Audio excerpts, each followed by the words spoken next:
देखिए बेटा, तो क्वेश्चन नंबर आपका 5.2 का क्वेश्चन नंबर थर्ड का सेकंड पार्ट देख रहे हैं हम लोग।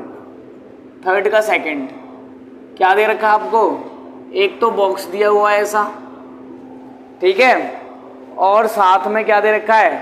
ये दे रखा है 13, फिर एक बॉक्स और दिया हुआ है, और फिर दे रखा है आपको कितना? 3 दे रखा है। आ रही बात समझ में?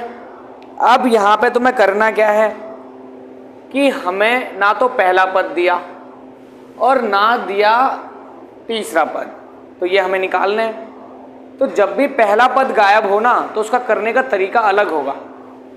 क्या तरीका होगा देख लो जरा ध्यान से। मैंने कहा था कल जाने से पहले विलोपन विधि पढ़ के आना, याद करो। याद है तुम्हें? याद रहता ही कहाँ है तुम लोग? मैंने कहा था बेटा कल को विलोपन विधि पढ़ के आना, क्योंकि आज लगेगी इसमें विलोपन विधि। देखो कैसे तुम इसको, क्या ये कौन सा पद है? ये आपके पास कौन सा टर्म है? A3। आई बात समझ में? और ये कौन सा है? First, second, third, fourth. तो ये फोर्थ दे रखा है। फोर्थ कितना दे रखा है? 3 दे रखा है। आ रही बात समझ में? फिलहाल ऐसे लिख सकते हैं हम लोग। अब A3 क्यों आया? 3 नहीं, पहला दूसरा, यहाँ पे दूसरा होगा। ये कौन सा पद है? दूसरा, ठीक है। ये दिया नहीं, ये कौन सा है आपका? चौथा, ठीक, फोर्थ टर्म। अब इसको हम क्या लिख सकते हैं? इसका फॉर्मूला जानते हो ना आप लोग? इसको हम लिख सकते हैं A प्लस में D बराबर क्या चल रहा है? 13। अब तो कुछ सॉल्व होगा नहीं। This is equation number first.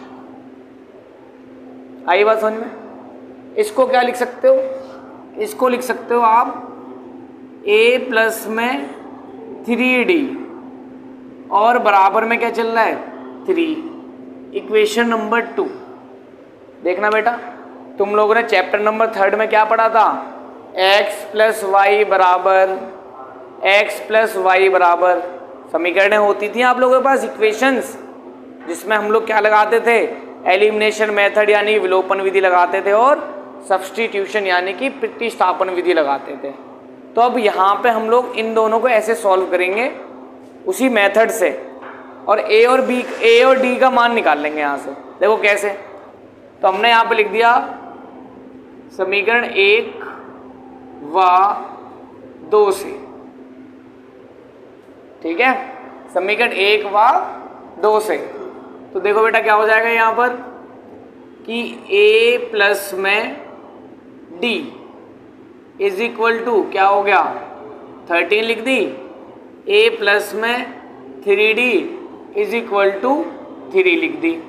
अब हम क्या करेंगे? देखो किसी एक वेरिएबल को सेम करते हैं यहाँ पर इसको सॉल्व करने के लिए।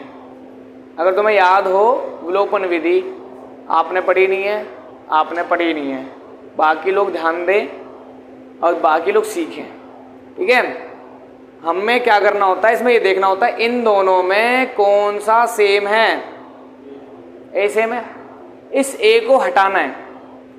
उसके लिए हम लोग या तो प्लस कर सकते हैं या माइनस कर सकते हैं। अगर जोड़ेंगे तो एक ए और एक ए 2A हो जाएंगे, 1A और 1A 2A हो जाएंगे।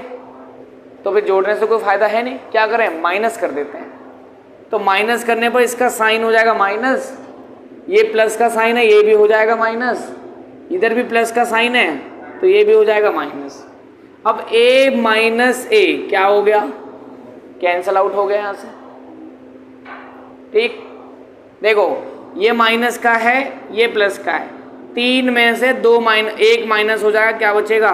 2D बचेगा, साइन माइनस का आएगा, बराबर 13 में से 3 माइनस हो गए, क्या बचेगा? 10 आ जाएगा तुम्हारे पास, ठीक है। अब अगर D की वैल्यू निकालनी है तो ये कहाँ जाएगा? अगर हटेगा यहाँ से अगर मल्टीप्लाई में तो ये कहाँ चला जाएगा? डिवाइड में चला गया। इससे इसको कैंसिल कर दिया तो D की वैल्यू कितनी आ गई है? -5 आ गई है। बोलो बात आई समझ में कि नहीं? ठीक है। अब जो d की वैल्यू आ गई है वो या तो इसमें रख दो या इसमें रख दो। d की वैल्यू या तो इसमें रख दो या इसमें रख दो, a की वैल्यू भी आ जाएगी। तो तुमने क्या लिखा यहाँ पर, तुमने लिखा कि d का मान, सॉरी d का ना, हाँ d का मान समीकरण किस में रखें, एक में रख देते हैं। एक में रखने पर तो रखना बेटा एक में, a प्लस में d बराबर 13 और a की वैल्यू कितनी है नहीं पता, d की वैल्यू कितनी है माइनस का 5 बराबर 13, a प्लस माइनस माइनस का 5 बराबर 13, इसको हटाना पड़ेगा, a का मान आ जाएगा। तो क्या करो, a को यहाँ रोक लो, इस नंबर को ले जाओ नंबर के पास, तो बराबर 13, इसको ले जाओ उस तरफ, इसको जब उधर लेके जाओगे तो ये हो जाएगा प्लस का 5। तो a इज इक्वल टू कितना आ गया 5 प्लस 13, ये आ गया आपके पास कितना आ गया 18 आ गया बेटा। तो a की वैल्यू कितनी आ गई है, अब देखो यहाँ पे जो पहला टर्म है वो कितना आ चुका है 18 आ गया है। तो पहला फर्स्ट कितना आ गया 18 आ गया। अब इसमें से 5 को माइनस किया तो ये आ गया, इसमें से 5 को माइनस कर दो या माइनस मत करो, ये फर्स्ट है, ये सेकंड है, ये थर्ड है, थर्ड निकाल लो यहाँ से, थर्ड निकाल लो। थर्ड को क्या लिख सकते हो आप, थर्ड निकाल लो यहाँ पे, थर्ड को क्या लिख सकते हो a3 is equal to a plus में 2d। a की वैल्यू कितनी आई है हमारे पास 18 आ गई है, प्लस 2 और d की वैल्यू कितनी आ गई हमारे पास माइनस का 5 आ गई है। तो ये क्या हो जाएगा 18 और प्लस माइनस माइनस 2 5 10 और इसकी वैल्यू कितनी आ गई आपके पास 8 आ चुकी है। और 13 में से अगर 13 में से 5 माइनस करोगे तब भी 8 ही बचेगा। तो ये तरीका बेटा करने का। तो यहाँ तक जो हमने करा है इसको बोलते हैं विलोपन विधि। इसको सीखना, बार बार घर पे जाके आ जाएगा समझ में, ठीक है। बाकी फिर तो थर्ड टर्म निकालना था, तो a3 इज इक्वल टू क्या होता है a प्लस में 2d, a की वैल्यू ये रही, d की वैल्यू पुट कर दी, सॉल्व हो गया। आगे बात समझ में, जल्दी से नोट डाउन करेंगे। देखो ये फर्स्ट टर्म दे रखा है, ये सेकंड है, थर्ड है, ये फोर्थ है। तो क्या क्या दे रखा है इस क्वेश्चन में हमें, इस क्वेश्चन में हमें a तो दे रखा है बेटा 5, ये नहीं दिया, ये नहीं दिया और ये दिया है। तो फर्स्ट सेकंड थर्ड फोर्थ क्या दे रखा है आपके पास, फोर्थ दे रखा है 9 सही 1/2। इसको हम थोड़ा सा लिख सकते हैं सही से, क्या लिख सकते हैं, देखें इधर, इसको क्या लिख सकते हो आप a प्लस में 3d, a4 को क्या लिख सकते हो a प्लस में 3d और इक्वल में क्या चल रहा है 2, इसकी इसमें मल्टीप्लाई, ये ऐड कर दो तो 18 और 1 19/2। अब ध्यान दो हमें किसकी वैल्यू दे रखी है, देखो इसमें से हमें दे रखी है a की वैल्यू, तो यहाँ पे a की वैल्यू रख दो 5, 3d इक्वल में 19/2। हमें निकालना है यहाँ से d की वैल्यू, तो 3d को यहाँ रोक लिया और 19/2 ये नंबर गया उस तरफ, तो क्या हो गया माइनस का 5 हो गया। फिर 3d इज इक्वल टू इसके अपॉन में 1 कर दिया। अब एलसीएम लेके सॉल्व कर दो। कैसे सॉल्व करोगे, एलसीएम लेके, एलसीएम कितना आ गया 2, इससे इसको डिवाइड करोगे तो 1 टाइम जाएगा, तो ये हो गया 19 माइनस इससे से डिवाइड करोगे तो 2 टाइम जाएगा, 2 5 10। जी बोलो 19 कहाँ से आया बेटा, देखो यहाँ से इसकी मल्टीप्लाई करते हैं और जो आता है उसको जोड़ देते हैं, ठीक है, ऐसा आया है। इधर देखो 19 माइनस 10 करोगे तो कितना आ जाएगा आपके पास 9/2। अब यहाँ से d की वैल्यू निकालनी है, तो यहाँ से 3 हटाना पड़ेगा, तो 3 हट के कहाँ पर जाता है बेटा, देखो ये जाएगा इसके डिवाइड में, तो ये आ गया इसके डिवाइड में, और 3 से ये कैंसिल हो गया, कितनी बार 3 बार कैंसिल हो गया। तो d की वैल्यू कितनी आ गई है, d की वैल्यू आ गई है 3/2। अब कौन कौन सी टर्म निकालनी है निकाल लो यहाँ से, देखो ज़रा कौन कौन सी निकालनी है आपको टर्म, ये देखें। आपको A2 निकालना है। A2 इक्वल क्या होता है, A प्लस में D। A की वैल्यू कितनी है 5 प्लस D की वैल्यू कितनी है 3/2। इसे सॉल्व कर लो, अपॉन 1 करके एलसीएम ले लो। 2 आ गया, यहाँ पर 10 आ गया और यहाँ पर 3 आ गया, तो ये क्या हो गया 13/2। यानी A2 कितना आ रहा है आपके पास 13/2 आ रहा है। इसके बाद तुम्हें निकालना है A3।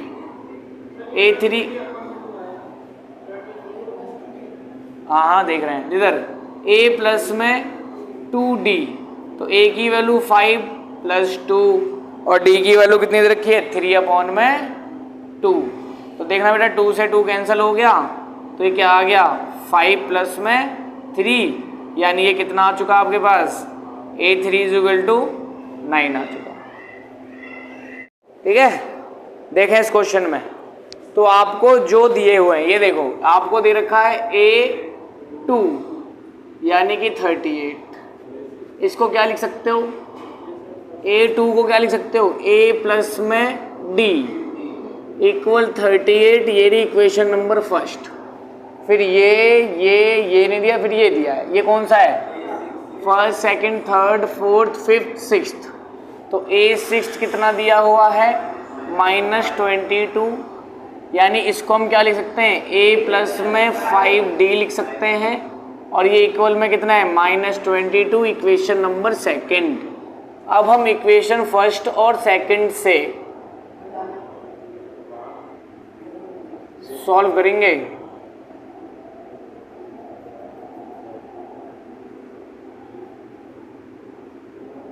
हल करने पर तो देखो यहाँ पर A प्लस में D = 38 लिख लिया, A प्लस में 5D = क्या लिख लिया हमने -22 लिख लिया। अब बात आती है फिर वहीं पर कि किसी एक चर को सेम करना है। तो यहाँ पर A तो ऑलरेडी सेम है, अब अगर इन्हें जोड़ोगे तो ये 2A हो जाएंगे, तो हमें ये घटाने पड़ेंगे। तो घटाने के लिए यहाँ माइनस कर दो, यहाँ माइनस कर दो, यहाँ माइनस है तो यहाँ प्लस कर दो। नीचे वाला साइन देखते हैं, ये प्लस है तो ये माइनस, ये प्लस है तो ये माइनस, ये माइनस है तो ये प्लस। जब हम चेंज करते हैं तब, तो ये यहाँ से ये कैंसिल हो गया। ठीक है, देखो अब हमें सिर्फ माइनस का साइन ही मानना होता है, तो ये माइनस है ये प्लस है, तो 5 में से 1 D चले गए, तो कितने बच गए 4 D बच गए, और साइन आएगा माइनस का बराबर। ये भी प्लस है और ये भी प्लस है, तो ये भी प्लस और प्लस, तो दोनों को जोड़ दो। तो जब इन दोनों को जोड़ोगे तो ये कितना हो जाएगा आपके पास, कितना हो गया आपके पास, अरे कैसे भाई 5 और 1 कहाँ हो, किस दुनिया में हो भाई साहब हैं। इधर देखें इधर D बराबर क्या हो जाएगा यहाँ पर 60, और ये अपॉन में 4 से इसको कैंसिल कर दो, तो कितनी बार हो जाएगा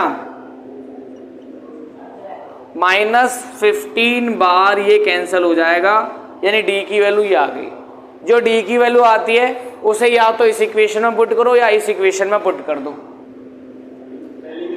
हाँ जी बिल्कुल, तो क्या कर दोगे कि D का मान समीकरण किसी में भी रख दो, या इसमें या इसमें, तो किस में रख देते हैं हम, 1 में रख देते हैं। रखने पर तो देखो क्या है, A प्लस में D = 38, A की वैल्यू कितनी है हमारे पास नहीं पता, प्लस D की वैल्यू कितनी है माइनस का 15 = 38, तो A की वैल्यू प्लस माइनस का 15 = 38, तो A की वैल्यू निकालनी है, तो ये 15 कहाँ जाएगा उस तरफ जाएगा, तो ये 15 हो गया, तो A की वैल्यू कितनी हो गई ठीक है, तो ये कितना आ गया हमारे पास 53 आ गया, यानी A कितना है 53, ये इतना है, ये निकालो, ये कितना क्या निकालना आपको A3 निकालना है।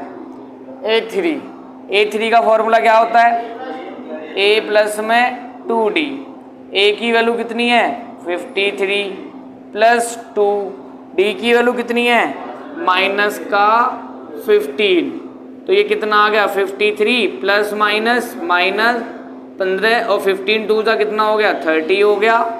इसमें से इसको माइनस कर दो, 3 में से 0 गया 3, 5 में से 3 गया 2, तो A3 कितना आ रहा है 23 आ रहा है बेटा। ठीक है, ऐसे ही तुम क्या करोगे, ऐसे ही तुम लोग निकालोगे A4, ठीक है, और A5 निकालोगे अपने आप। ठीक है, कोई दिक्कत हो तो सिर्फ हिंट दूंगा आपको इस क्वेश्चन नंबर 7 में मैं।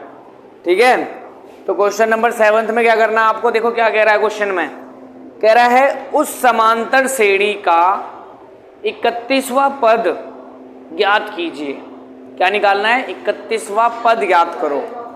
A31 निकालना है। आगे पढ़ो क्वेश्चन। जिसका 11वां पद तो 38 दे रखा है, यानी कि A11 कितना दिया हुआ है 38 दिया हुआ है, और जिसका और 16वां पद 73 दे रखा है, यानी कि A16 कितना दे रखा है 73 दे रखा है। अब देखो बेटा ये सवाल किया हुआ है आपने, जैसे बॉक्स वाले सवाल कर रहे थे, बॉक्स वाले विलोपन विधि से, इसको क्या लिख सकते हो, इसको लिख सकते हो A प्लस में 10D इक्वल में 38, इक्वेशन नंबर फर्स्ट। ठीक है, इसको लिख सकते हो A प्लस में 15D और इक्वल में 73, इक्वेशन नंबर 2। बेटा इन दोनों इक्वेशन को सॉल्व करना अपने आप, और A का मान निकालना और साथ में D का मान निकालना। जब A और D का मान आ जाएगा तो इस फॉर्मूले पे रख देना और A31 भी निकाल देना। इसका फॉर्मूला क्या लगेगा, इसका लगेगा A प्लस में 31 माइनस इंटू D। इस फॉर्मूले में रख के आप क्या निकाल सकते हो, A31 निकाल सकते हो। आगे बात समझ में, इजी सवाल था, बात सारी विलोपन विधि की है, तो डू इट योरसेल्फ। ठीक है बेटा, अब देखो नेक्स्ट क्वेश्चन देखते चलो। अभी क्वेश्चन नंबर नेक्स्ट, तो क्वेश्चन नंबर 8 क्या कह रहा है आपका, देखो सभी। तो क्वेश्चन नंबर 8 ने आपसे क्या कहा कि क्वेश्चन नंबर 8 कह रहा है एक समांतर श्रेणी में 50 पद हैं। एक समांतर श्रेणी में 50 पद हैं, क्या मतलब n की वैल्यू कितनी दे रखी है 50 दे रखी है। n पता है ना क्या होता है, एक पद है, दो पद है, तीन पद है, तो n पद, यानी कितने n 50। क्वेश्चन आगे पढ़ रहा हूं। जिसका तीसरा पद 12 है, तीसरा पद 12 है, A3 बराबर कितना है 12 है, और अंतिम पद 106। अंतिम पद हम किसको बोलते हैं, L को, और ये कितना दे रखा है, अंतिम पद कितना दे रखा है 106 दे रखा है। ठीक है, आई बात समझ में कि नहीं? क्या होता है L का काम कौन करता है आपके पास, देखना जरा। इस L को क्या लिख सकते हो, AN बराबर कितना है 106। तो बेटा देखो AN कितने पद है हमारे पास, यानी कि A50 कितना दे रखा है आपको 106 दिया हुआ है। तो देखो एक तो समीकरण बनेगी यहां से, एक समीकरण बनेगी यहां से, और फिर जाओगे विलोपन विधि से सॉल्व कर लेना। देखो कैसे, इसको क्या लिख सकते हो, इसको क्या लिख सकते हो, A प्लस में 2D इक्वल में 12, इक्वेशन नंबर फर्स्ट। इसको क्या लिख सकते हो भाई, देखो ना आपके पास L को हम AN लिख सकते हैं, और N कितने देखना बेटा 50। इसको क्या लिख सकते हो, A प्लस में 49D इक्वल में 106, इक्वेशन नंबर 2। अब इन दोनों इक्वेशन को सॉल्व करो और A का मान निकालो विलोपन विधि से, यानी कि एलिमिनेशन मेथड से, और D की वैल्यू निकालो यहाँ से। जब इसकी और इसकी वैल्यू आ जाएगी तो तुम्हें क्या निकालना है, क्वेश्चन को कंप्लीट पढ़ो, लास्ट में क्या कहा उन्होंने, तो इसका 29वां पद निकाल दो। क्या निकालना है आपको, इसका 29वां पद, यानी कि A29 निकाल दो। तो A29 का फॉर्मूला लगा देना, क्या होता है a plus 29 minus 1 into D, या फिर हम क्या लिख सकते हैं a 29 को क्या लिखते हैं a प्लस में 28 डी। तो a की वैल्यू यहाँ से रखना, d की वैल्यू यहाँ पर रखना और सॉल्व कर देना, तुम्हारे पास a 29 आ जाएगा। आई होप कि समझ में आ गया हो। जिसको विलोपन विधि आती है ना, बड़े प्यार से करेगा क्वेश्चन को बिना रुके।